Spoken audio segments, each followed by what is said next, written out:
Moi, je vis pour m'amuser et continuer à rêver. Moi, je vis pour l'amour. Je vis pour rire et partager. Bienvenue dans le podcast Feu intérieur. Le podcast qui t'aide à voir la vie autrement. Feu intérieur. Ensemble, on se connecte au moment présent et à cette flamme intérieure. On ouvre le champ des possibles pour agir en conscience et se mettre en mouvement avec plaisir. Feu. Je m'appelle Julie et j'aide les personnes à être bien dans leur tête, dans leur corps et dans leur cœur pour se créer une vie plus alignée et plus vivante que jamais. Intérieur. Et si tu es ici, c'est sans doute que tu penses aussi qu'autre chose est possible pour toi, pour nous, pour ce monde. Je vis pour surfer des vagues. Équilibre de vie, nouveaux métiers, nouvelles organisations, rapport au corps, au sport, trouver sa place, sortir de sa zone de confort, aller au-delà de la peur. Je balaye ici toutes les thématiques qui m'accompagnent pour oser faire mes propres choix chaque jour et ainsi entreprendre ma vie. Moi, je vis pour ressentir de la joie. Dans ce podcast, on parle vrai, on met parfois les deux pieds dans le plat et c'est pas grave parce que ça fait du bien et qu'on est ensemble sur ce chemin. Feu. Alors mets tes écouteurs, ouvre ton cœur et viens te connecter pleinement à la vie.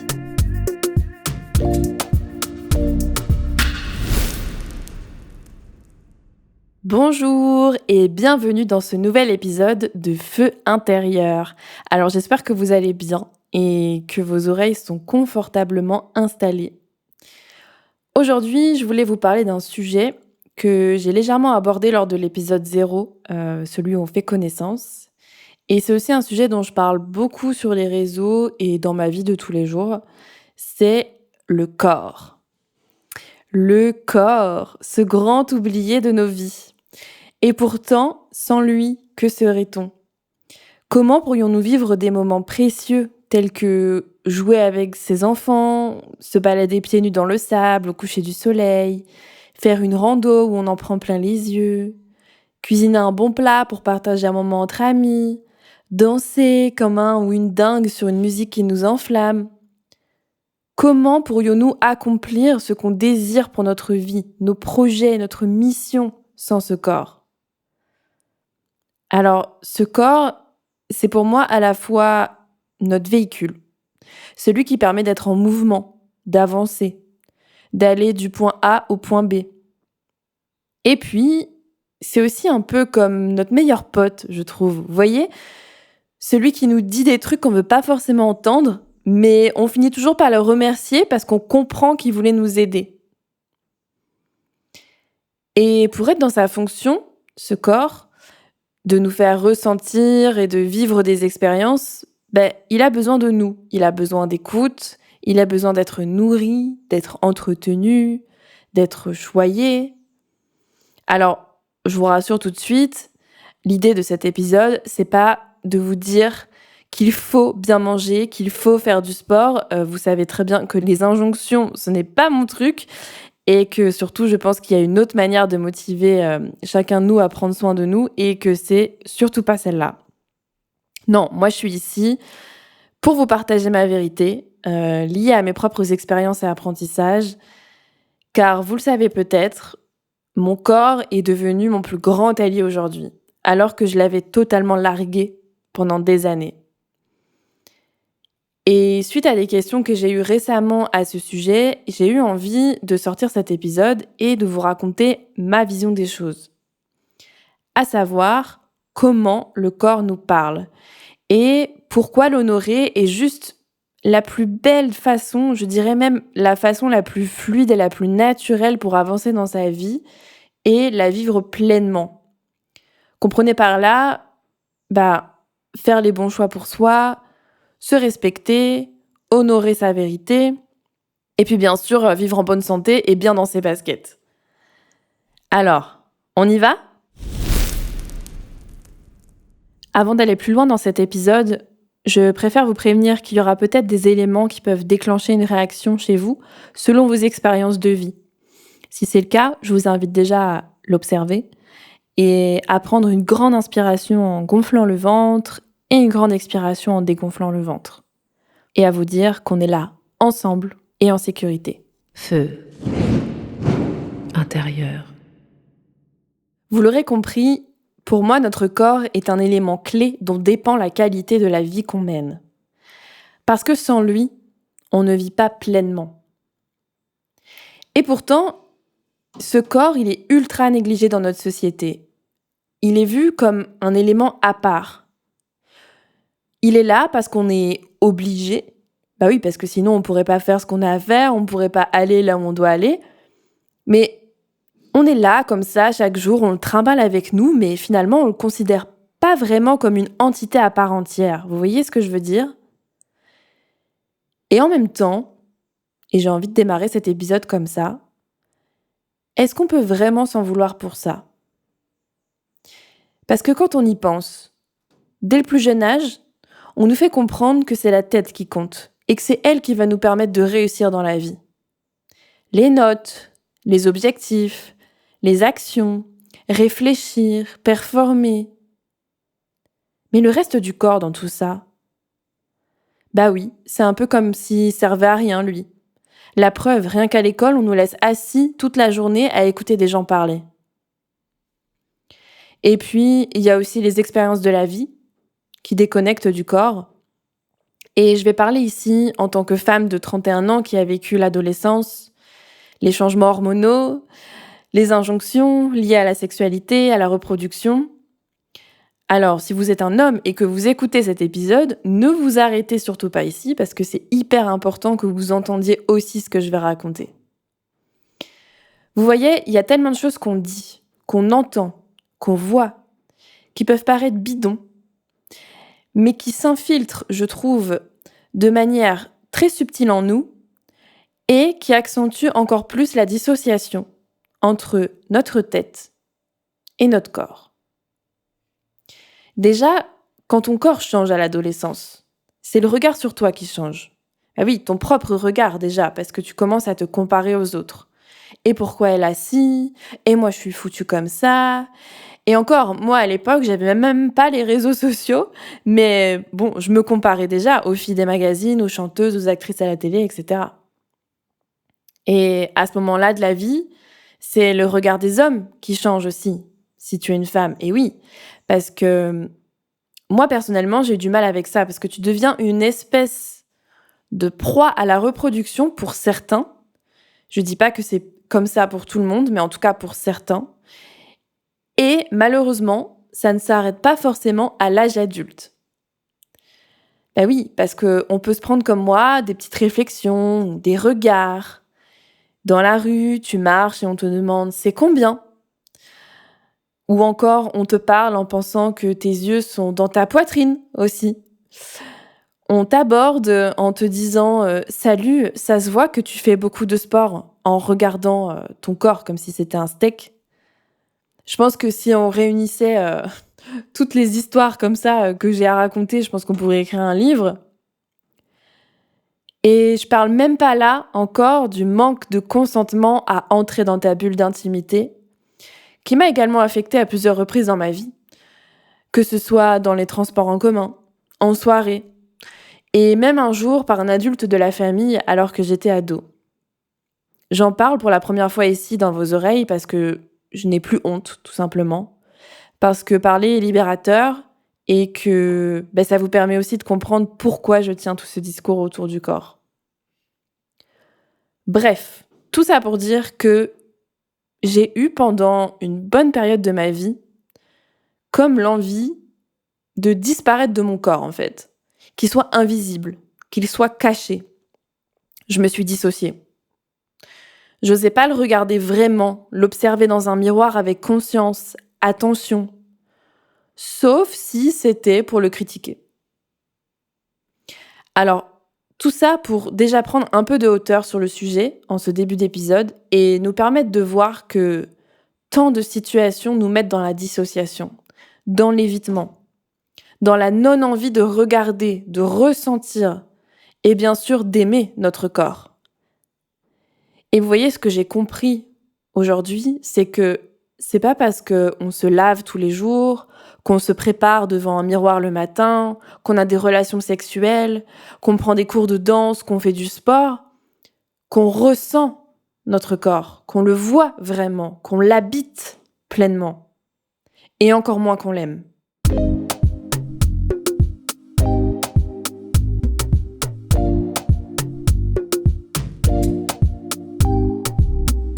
Moi je vis pour rayonner ma lumière.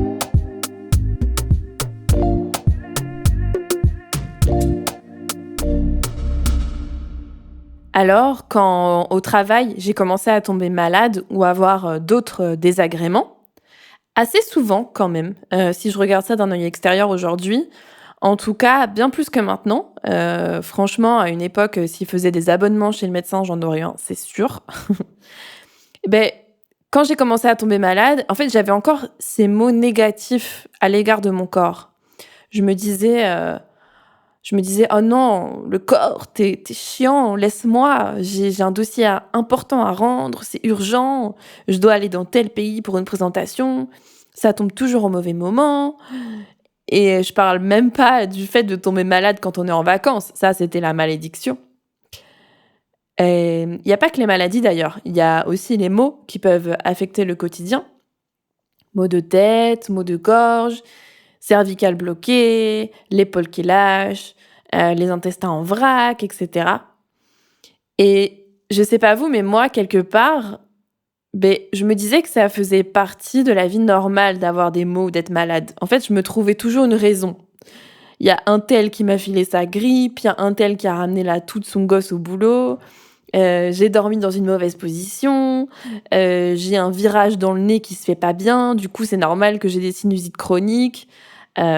C'est la vraie histoire, hein, c'est mon histoire. Et en fait, j'avais vraiment banalisé ces mots, en fait. Je savais aussi que le stress pouvait déclencher des choses, affaiblir le système immunitaire, donc t'es plus sujet aux maladies. Bon, ok. Mais j'ai envie de dire, il a bon dos aussi le stress, parce qu'on met tout dans le même sac, hein, le sac du stress, c'est la faute du stress. Donc, ça n'aide pas, parce qu'on met toujours pas de sens sur les choses pour moi quand on dit ça. Encore une fois, on banalise. Je suis stressée à cause du travail, alors c'est normal que je tombe malade. Et surtout, c'est normal d'être stressé au travail. Il y a des enjeux, on doit démontrer des choses. Donc encore une fois, c'est normal de tomber malade. Vous voyez le cercle vicieux que ça crée ? En fait, je n'avais pas du tout conscience que mon corps, par les mots, essayait d'attirer mon attention, de converser avec moi. Je minimisais vraiment les vraies causes profondes de mes maux. Alors attention, je ne dis pas qu'il n'y a pas de cause environnementale, physiologique ou génétique qui entre dans la balance. Je dis juste ici qu'on oublie tout le reste et entre autres toutes les causes émotionnelles auxquelles sont liées les maladies. Feu intérieur. La maladie. Le mal a dit. Je vais peut-être vous dire un truc qui vous choque ici, mais aujourd'hui, ma vérité, c'est que je pense qu'on n'est pas censé être malade dans nos vies.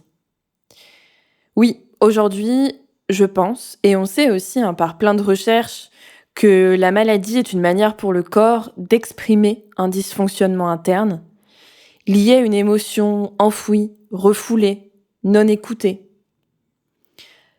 Quand on y pense, c'est vrai que c'est la seule façon que notre corps a pour s'exprimer et nous permettre ainsi d'agir pour rétablir l'équilibre. La maladie, les maux, je les vois vraiment avec ce regard-là aujourd'hui. Même si, je vous l'accorde, c'est pas cool quand ça arrive. Et en même temps, je trouve ça très beau quelque part parce que c'est l'indication que ton corps essaye de te faire passer un message, d'entrer ou de rétablir une connexion avec toi. Et vous seriez étonné d'ailleurs de savoir à quel point c'est précis parce que selon l'endroit où se situe le mal, le message émotionnel à honorer est très clair. Oui, c'est ça une émotion.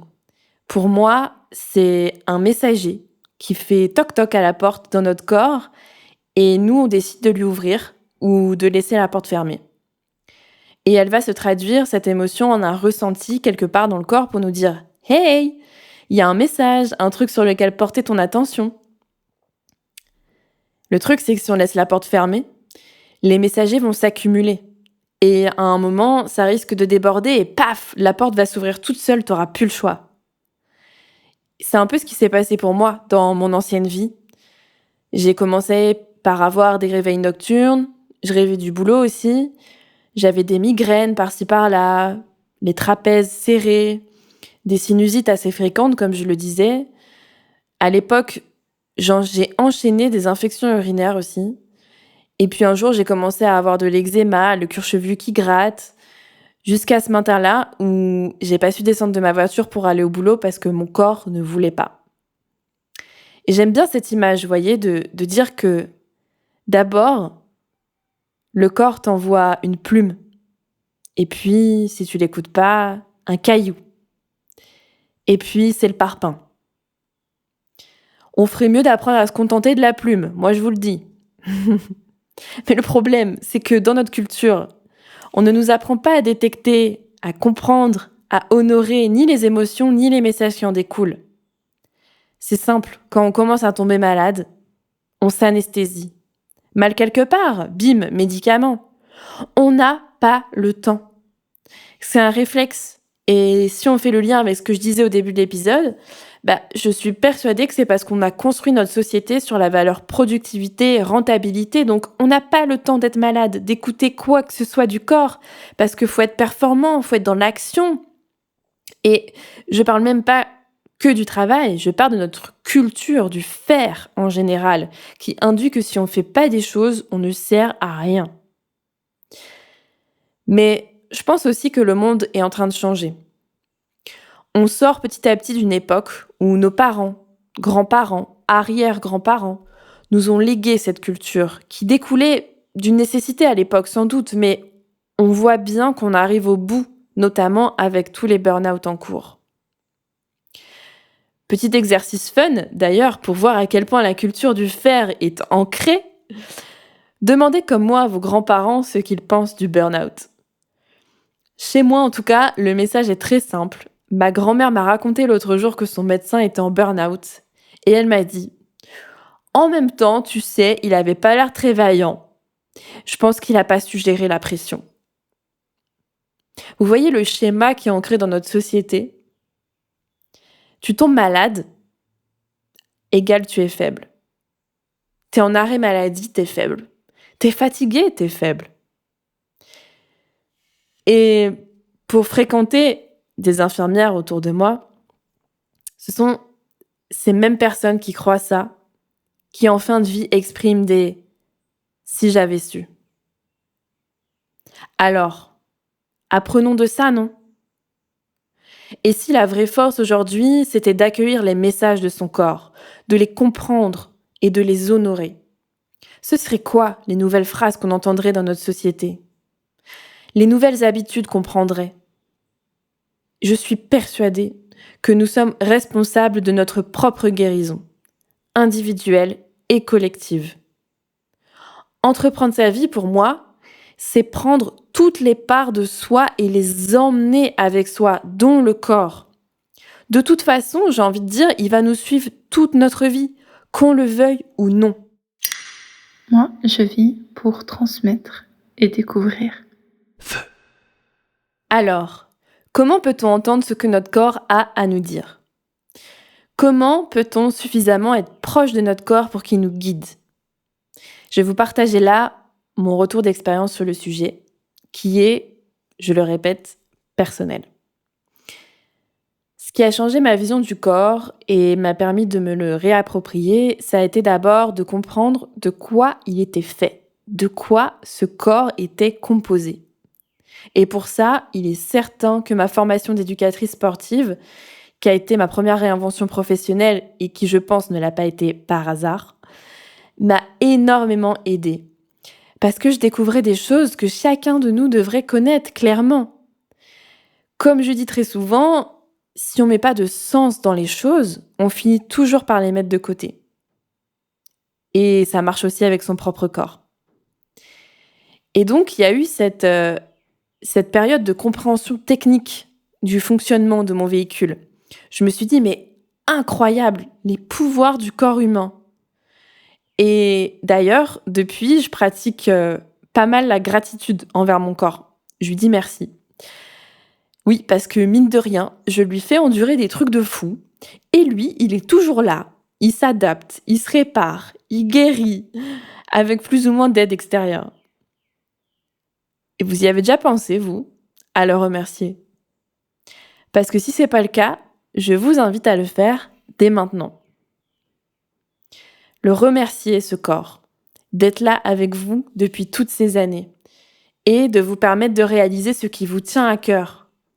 Vivre des moments exceptionnels, ressentir des émotions qui vous font du bien, comme la joie, l'amour. Pourquoi voulez-vous remercier votre corps aujourd'hui? Posez-vous cette question et faites-vous un câlin. Pourquoi on n'apprend pas ça à l'école? Pour aller plus loin, si vous en avez envie d'ailleurs, je vous invite à vous regarder dans le miroir. Mais vous regardez vraiment. Et à trouver quelque chose, même si c'est juste 1 ou 2 trucs que vous aimez chez vous. Et de vous le dire, j'aime telle partie de mon corps. Et puis poser un regard bienveillant sur le reste, l'accepter. On s'en fout d'être parfaite. C'est quoi être parfaite? On fait juste de notre mieux et c'est largement suffisant. Vous savez, ce miroir, c'était ma hantise. Moi, j'étais la fille du fond de la salle pendant les cours de danse. Et puis, j'ai commencé à donner des cours de Tabata, de stretching et d'afro-vibe en visio. Et j'ai dû me confronter à ma propre image. Il fallait bien que je regarde mes postures pour accompagner au mieux les gens dans leurs mouvements. Donc, j'étais face à ma tronche plusieurs fois par semaine, quoi. Et en sueur en plus. Et avec 30 à 40 personnes qui me regardent attentivement. Et en fait, je vais vous dire, je pense qu'à force de me voir, j'en avais vraiment plus rien à faire ensuite. J'étais juste moi, à prendre ou à laisser. J'ai compris que la team, coucou la team Tabata, venait non pas pour ce à quoi je ressemble, mais pour mon énergie, ma pédagogie, ma façon de voir le sport et de le transmettre. Et que plus je me libérais de mes pensées négatives sur moi, plus j'aidais aussi les autres à le faire.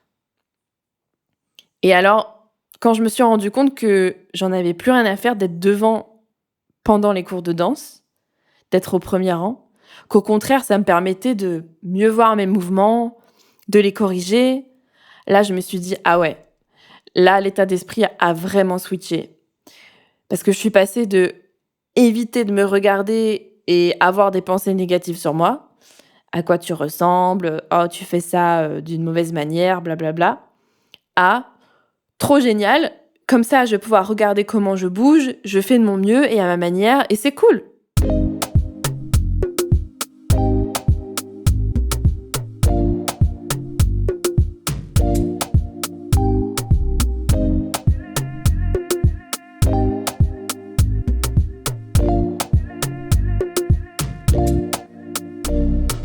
Feu intérieur. En parallèle de ça, j'ai pris conscience de l'importance du mouvement.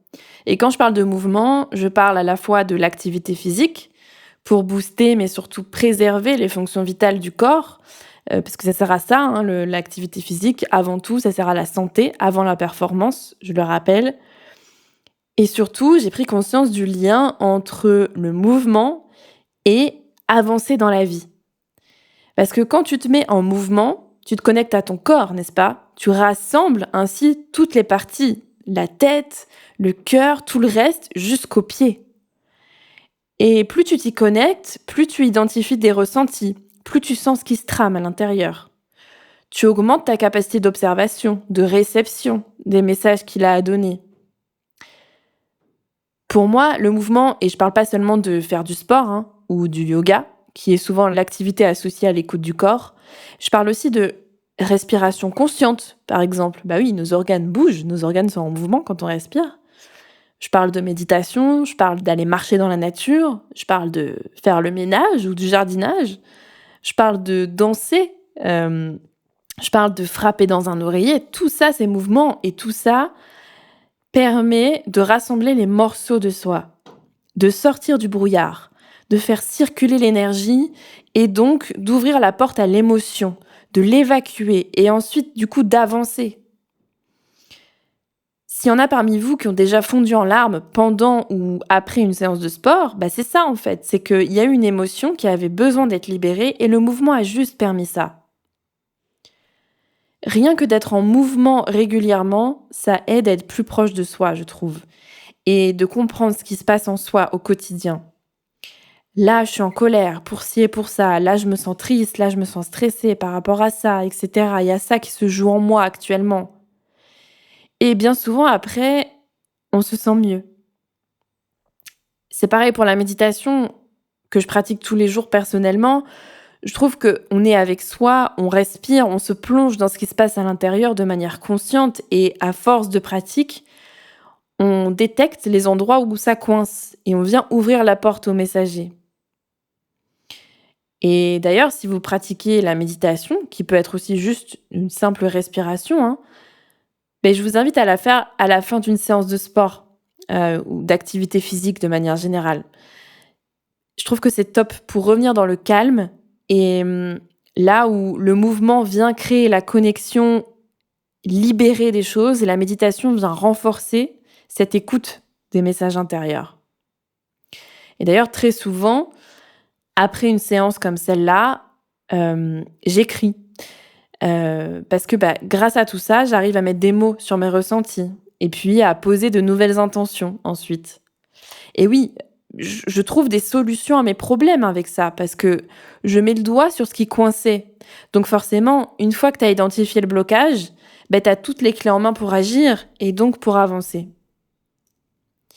Donc, le mouvement permet d'être connecté à soi. Bien sûr, à partir du moment où on met de la conscience sur ce qui nous traverse. Bien évidemment. Et je vous invite d'ailleurs à ne pas sortir de votre corps quand vous faites du sport. Vous savez, à penser à votre liste de courses, par exemple, en plein squat. Non. Je vous invite plutôt à à essayer ça, d'être pleinement là avec lui dans l'effort, à ressentir chaque parcelle qui travaille.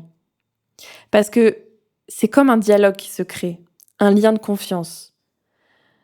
On va dire à notre corps, je te ressens. Et toi, tu me parles. Et alors justement, en dehors de ces moments en mouvement, parce qu'on a créé cette connexion avec lui, il va continuer à nous parler. Et comme je le disais, ça passe par les mots. MAUX.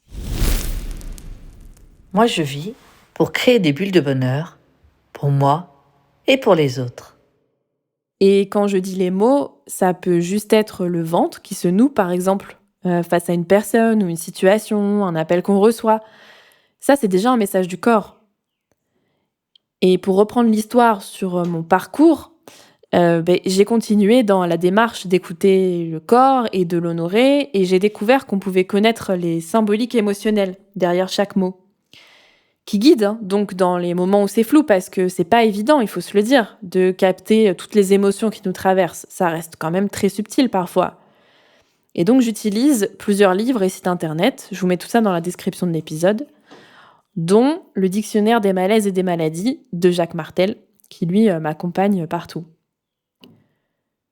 Et si je reprends l'histoire de mes sinusites, donc on peut dire que c'était des sinusites chroniques. Il y a une année où j'ai pris 4 traitements antibiotiques, je m'en souviens très bien. C'était l'une de mes dernières années dans mon ancien boulot salarié. J'avais même été voir un ORL qui m'a dit, je me souviens qu'il fallait que je me fasse opérer parce que j'avais un truc pas droit dans le nez et que du coup ça causait facilement ces sinusites. Et là je me suis dit, on ne touche pas à mon nez, c'est mort. Et heureusement que je me suis dit ça parce que plus tard j'ai découvert la symbolique de la sinusite où l'air représente la vie. Et donc, d'après le dictionnaire, ça voulait dire que je résistais à ce qui me nourrissait parce que je refusais de laisser entrer l'air à l'intérieur de mon nez. Et je vais vous lire une partie des phrases du coup de ce livre, de ce dictionnaire de Jacques Martel, sur la symbolique de la sinusite. Ma créativité est très basse, j'ai tendance à travailler plus d'une façon rationnelle. Je vis beaucoup d'irritation car je me sens limitée, sans aucune marge de manœuvre. Je me sens forcée, comprimée, pressée comme un citron, autant au niveau de mon espace vital, sinus maxillaire, que dans le temps, sinus frontaux. Je me retrouve dans une situation où il y a une hiérarchie, puisque je me sens soumis, que je reçois moins d'informations que si je faisais partie de ceux qui décident, j'ai l'impression de subir et de flairer le vent sans avoir vraiment tous les éléments de chaque situation. Je ne peux plus vivre dans la sécurité de la vie organisée et rigide que je me suis créée. Je vous jure que c'est écrit ça. J'ai besoin de nouveaux repères et d'affirmer mon autorité. Fin de la citation. Quand j'ai découvert ça, j'ai souri. Parce que c'était exactement ce que je ressentais au fond. Et je vais vous dire, depuis que j'ai quitté ce boulot, j'ai plus de sinusite, évidemment. Ce qui ne veut pas dire que je suis plus malade, pas du tout. La semaine dernière, j'ai eu une migraine suivie d'un rhume. Bien entendu, j'ai été voir la symbolique émotionnelle. La migraine m'indiquait que des sentiments douloureux vécus dans l'enfance demandaient à être réglés. Que cela pouvait être aussi dû à une culpabilité de vivre qui engendre la culpabilité au plaisir, à la joie. Parce que les douleurs arrivent pour gâcher et saboter les bons moments et pousser à en retrouver l'origine. Et je peux vous dire que oui, c'est la vérité, que je naviguais, et je navigue toujours un peu avec cette culpabilité à vivre ma vie comme je l'entends. Ça me demande beaucoup de détachement du monde extérieur. Et c'est d'ailleurs suite à ça que j'ai écrit un post sur Instagram sur comment ma loyauté m'empêchait d'écrire mon histoire de vie. La différence avec la Julie d'avant, c'est que je dialogue avec mon corps tous les jours, que tous les messages sont accueillis, que je me garde des espaces spécifiquement pour ça et que j'estime que c'est ça mon job, c'est d'écouter puis d'honorer ce que mon corps veut me dire. J'ai vraiment envie de me dire que c'est même le job le plus important que j'ai. Moi qui ai envie de vivre intentionnellement, moi qui ai envie de vivre pleinement ma vie. Au pire, ça marche. Feu intérieur. Alors, dans cet épisode, je voulais vraiment diffuser l'importance de réintégrer le corps comme une entité à part entière de nos vies. Avant, je pensais qu'il y avait des gens proches de leur corps, genre les yogis, et d'autres pas. Qu'il y avait des personnes intuitives et d'autres pas. Tout comme j'entends souvent des personnes dire « il y a des gens sportifs et moi je le suis pas ». Tout le monde a un corps a priori. Donc tout le monde est sportif, tout le monde est intuitif et tout le monde peut être proche de son corps. Nous nous sommes juste laissés aller à dissocier la tête du reste et à valoriser et respecter le mental, l'esprit, l'intellect au détriment du reste. Mais si on regarde bien comment on est fait, la tête c'est quoi ? Un quart, un cinquième de ce qu'on nous a donné ?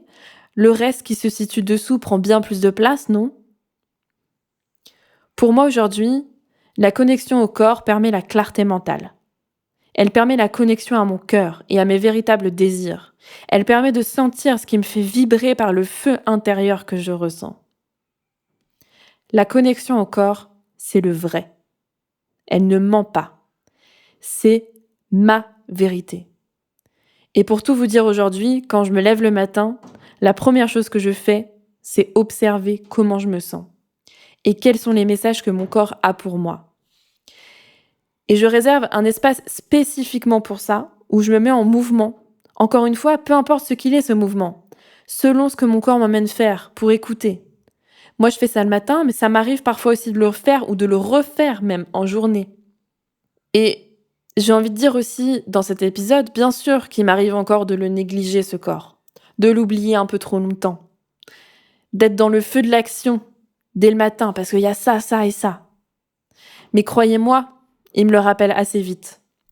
Notamment en ce qui concerne le travail, parce que j'ai déjà grillé des cartouches avec mon burn-out, et en général, mon corps ne me laisse pas retomber dans mes travers trop longtemps. Feu intérieur. Oui, j'ai compris qu'entreprendre sa vie, c'est prendre en main sa propre prévention et sa propre guérison. En laissant un espace pour accueillir les messagers qui toquent à la porte, en leur permettant de s'exprimer, en posant des mots, MOTS, sur les mots MAUX, et en les écoutant véritablement. En se replaçant en posture d'humilité face au corps. Parce que croyez-moi, de toute façon, c'est toujours lui qui gagne. Puis, en se mettant en mouvement vers un réalignement et laisser partir ce qui doit partir, aller vers ce vers quoi on doit aller. Alors désormais, dès que je sens qu'il y a un truc qui coince dans le corps, je souris. Et je vous invite à le faire aussi. Comme quand vous recevez le message d'un ami de longue date. Cher corps, merci.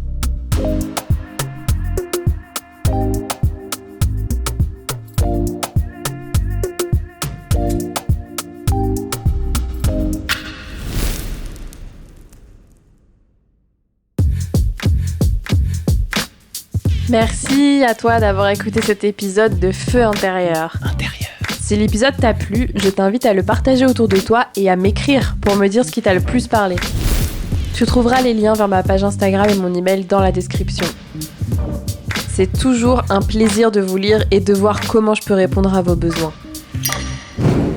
Et pour diffuser cette énergie de vie et semer à ton tour des graines vers ce nouveau monde, n'hésite pas à laisser 5 étoiles sur l'appli. Ça rend ce podcast visible et il l'est uniquement grâce à chacun de vous. Feu intérieur. Alors, à la prochaine et n'oublie pas que, au pire, ça marche.